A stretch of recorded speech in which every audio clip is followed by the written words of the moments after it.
神的国度已彻底实现，公开降临在人间，这更意味着神的审判已完全降临。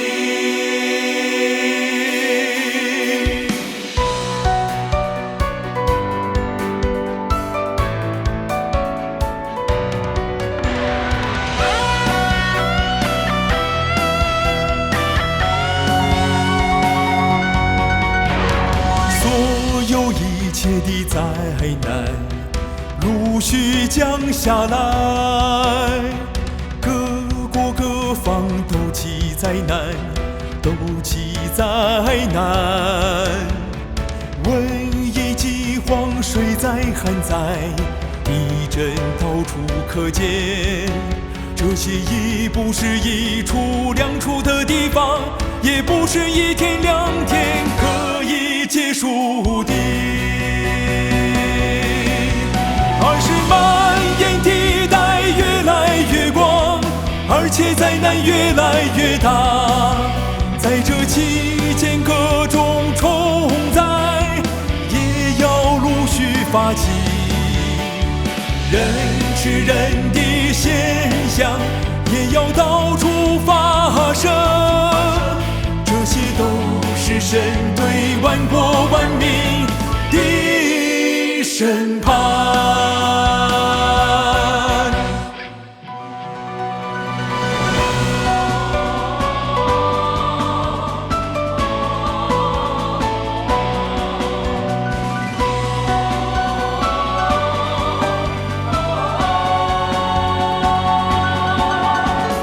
神的名要向各方各处扩展，让每个人都知道神的生命，都认识神。随着灾难的降临，神的名也随着广传。你们若不谨慎小心，会失去你们应得的那一份地。害不害怕吗？神的名向各宗各界、各邦各派扩展开来，这就是神的工作，有层有次，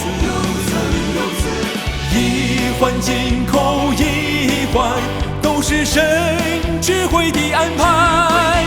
只愿你们在每一步都能紧紧随着神的教宗前进。